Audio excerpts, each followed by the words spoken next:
All right. Hello, everyone. Thank you so much for coming. Thank you so much for coming. I'm excited because I've been away for a few days, but I'm back.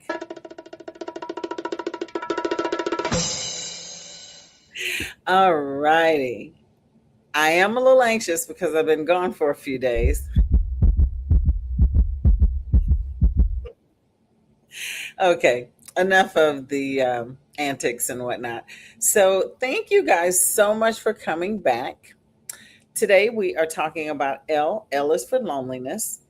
Can someone be surrounded by people and still feel alone? So I will read the disclaimer, that's important.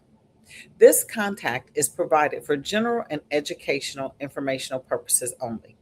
It is not intended to provide medical, nursing, mental health, legal, financial, or other professional advice.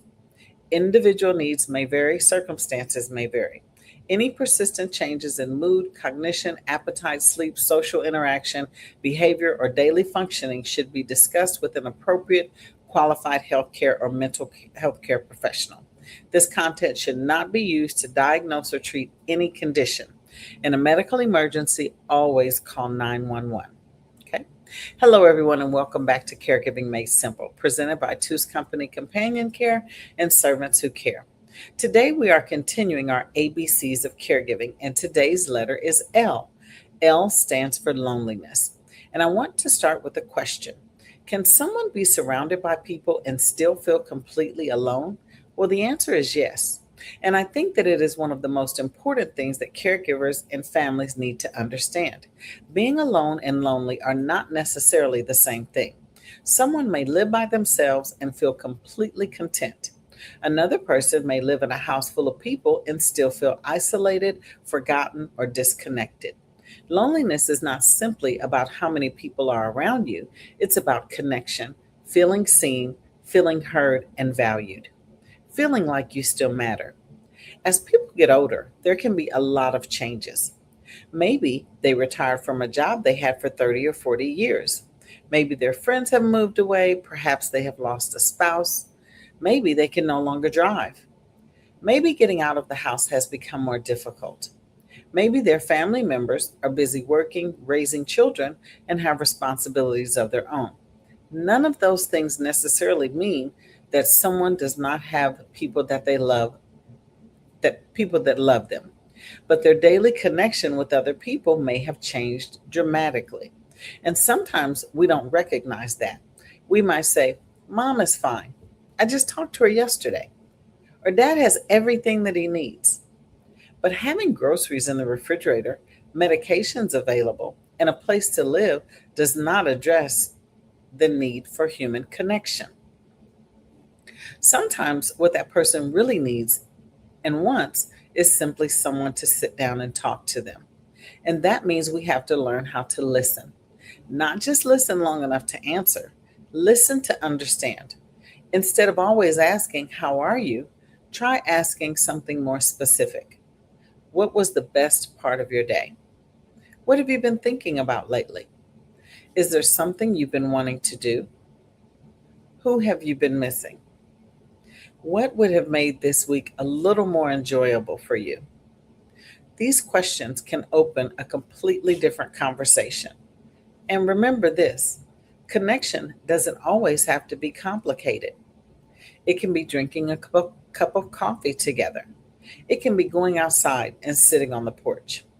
It can be looking through old photographs, maybe watching a TV show, doing a puzzle, calling an old friend, taking a ride around the park, going to lunch, or simply just listening to music, going to church, walking through a store, window shopping even, or simply sitting together and talking. Sometimes the smallest things can make the biggest difference. Another thing I want families to remember is that aging does not erase a person's identity. Before someone became an aging mother, father, grandmother, or grandfather or client, they had a life. They had interests, they had friends, careers, hobbies, and dreams. They also have a lot of stories. Ask about those things. Let them teach you something. Let them tell you the story again, even if you've heard it, you feel like 50 times before. That story may be the best part of who they are. One of the best parts of who they are. They have many parts. Technology can also help people to stay connected. A phone call, video call, family chat, pictures of grandchildren, a church service online, even a short message saying, I was thinking about you today. But technology should not replace human interaction. Sometimes there is simply no substitute for someone being present. Caregivers also need to pay attention to when there are persistent changes. If someone suddenly stops participating in things they used to enjoy, begins withdrawing from others, or you notice ongoing changes in their mood, appetite, sleep, cognition, behavior, or daily functioning, these changes deserve attention. Don't automatically assume that they're just getting older. Talk with the appropriate qualified healthcare or mental health professional when you have concerns. And I want to also talk about another person who can experience loneliness, the caregiver. Yeah, us. Caregiving can be lonely too. You may be surrounded by people and still feel like nobody understands the responsibilities that you're carrying. Sometimes caregivers become so focused on taking care of somebody else that their own friendships, activities, social connections start to disappear. Caregivers need connection too. You need people that you can talk with. You need support. You need moments where you are not the only not where you're not only someone's caregiver, where you are still you. And this is also one of the reasons companion care can be so valuable. Companion care is not just about completing tasks. Sometimes the most meaningful service that we can provide is our presence. Conversation, social interaction, accompaniment, engagement, and giving families reassurance that someone they love has meaningful human connection. At Two's Company Companion Care, that's something that we believe matters. So here's my challenge for you today. Don't just ask the person you care for, do you need anything? Ask them, what would you like to do this week? And then listen for what their answer is. Because sometimes what a person needs isn't another thing, sometimes they need somebody. That is why L is for loneliness. And remember, caregiving can be hard, but you don't have to figure everything out by yourself. This is Caregiving Made Simple. I'll see you for the next letter in our ABCs of Caregiving. And this is my final disclaimer. This content is provided for general educational and informational purposes only. It is not intended to provide medical, nursing, mental health, legal, financial, or other professional advice. Individual needs may vary. Persistent mood changes in mood, cognition, appetite, sleep, social interaction, behavior, or daily functioning should be discussed with an appropriate qualified healthcare mental health professional. This content should not be used to diagnose or treat any condition in any emergency. If there's an emergency, contact the appropriate emergency medical services. My name is Demita with Two's Company Companion Care, together with Servants Who Care. This is Caregiving Made Simple. I'll see you tomorrow. And remember, a mustard seed is all I need. Thank you guys so much for joining again.